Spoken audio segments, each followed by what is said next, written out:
and public safety threats. Again, crisis at the border, but it goes beyond that and it implicates other executive powers as well. Yeah.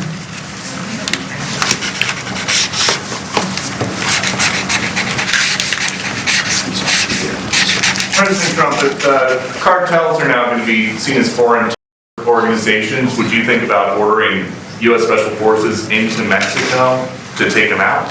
Could happen. Stranger things have happened. Mr. President, And that was actually make sure that Maduro would accept Venezuelans. Say it. How will you make sure that Maduro will accept Venezuelans? Well, we're going to see in Venezuela. We're looking at. This is actually an executive order designating the cartels and other organizations to be foreign organizations. It's a big one. Yes, sir. People have wanted to do this for years. So they are now designated as organizations foreign. And Mexico probably doesn't want that. But we have to do what's right. They're killing our people. They're killing 250, 300,000 American people a year. Not 100, like has been reported for 15 years. It's probably 300,000.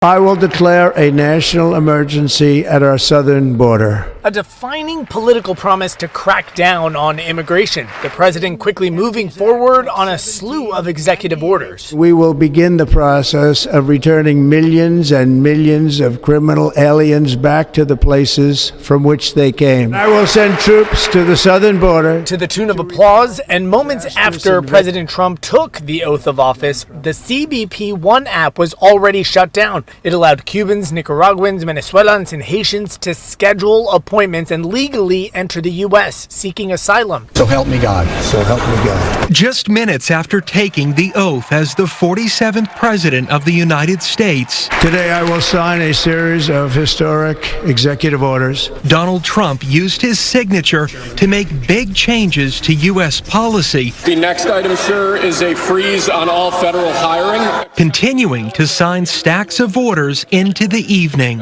First, I will declare a national emergency at our southern border. President Trump says he'll make good on his campaign promise to deport millions of undocumented immigrants, starting with criminals first. We will also be designating the cartels as foreign organizations.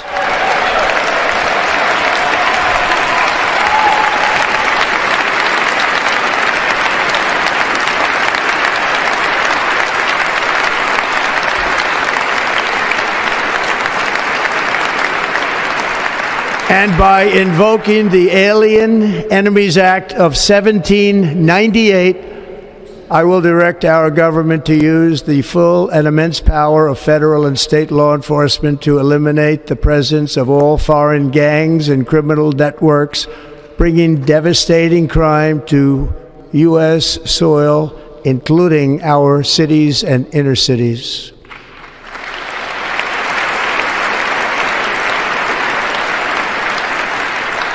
As Commander-in-Chief, I have no higher responsibility than to defend our country from threats and invasions, and that is exactly what I am going to do. We will do it at a level that nobody's ever seen before. Mark Daniels is the sheriff of Cochise County in southern Arizona bordering Mexico. Currently, over the last 4 years, we've seen an uptick I've never seen in my 4 decades of law enforcement. An uptick of border-related crimes that he says has cost his county over $14 million. The speech from President Trump was refreshing, re-energizing, and it provided hope back to the people in this county. The president's wide-ranging executive orders directed at immigration include ending President Biden's catch-and-release policies, reinstating Remain in Mexico, sending troops to the border, and ending asylum for those crossing the border illegally. It's still unclear exactly how these executive actions will be implemented. President Trump also promised to use executive actions to end birth citizenship, a call that many experts suspect would face a mountain of legal opposition. The stance is also sparking the ire of Arizona Senator Ruben Gallego, calling it, quote, anti-American, posting on X in part, ending birthright citizenship is unconstitutional. Plain and simple. We don't really think that they're going to accomplish the goals that he has set out to do. Quite the contrary, they serve to create terror within our communities, impacting Latinos who are also citizens. AP pollsters showed that immigration was a top issue for people across the country and right here in Arizona. And some experts said immigration helped President Trump win the swing state. Reporting here in Phoenix, Lauren Clark, Fox 10 News. And to get some more perspective on these executive orders on immigration that the president issued earlier today, let's bring in Bill Hing, who is a professor of law and migration studies at the University of San Francisco and the director of the Immigration and Deportation Defense Clinic. Professor Hing, it's great to have you on tonight. We appreciate the time. There's a lot to sort through here. Let's start maybe with sort of the most immediate implications for migrants who are seeking asylum here in the U.S. President Trump today immediately ordered the end of a Border Patrol application that's called CPB-1. And many of those migrants who had made their appointments with immigration authorities through that app had those appointments canceled. What is the role of this app in providing a legal path for migrants to come into the country, and what is the impact of ending this program? Well, the app was a vehicle that President Biden used to create an orderly process. In other words, he told people, if you want to apply for asylum, you've got to get in line and fill out an application on this app and then wait your turn. So there were a few thousand that were allowed to come in each day. Appointments were made for them to be processed. It wasn't a guarantee of asylum, but at least they would get interviewed.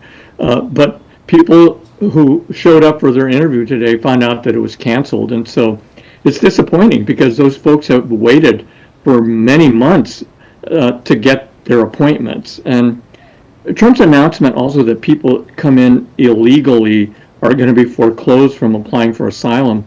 Well, that's a violation of international law. We have an obligation under treaties to allow people to apply for asylum who make it into the border. So that's problematic as well. Do you see any sort of a path for a legal challenge? Obviously, the discussion today with a lot of these executive orders is that they're not ultimately going to be enforceable, or they'll be struck down by the courts. What is your sense? Exactly. I do think that he will not be able to foreclose asylum for people who are eligible because of our international obligations to allow people to apply for asylum who are fleeing persecution. I think that effort will be struck down by the court. But his other things, like putting more military on the border and prioritizing the efforts to close the border, he can do that. I don't know if he has the resources to do that, but many of the things that he's doing just are for show because they're not going to get very far. Yeah, certainly to send a message.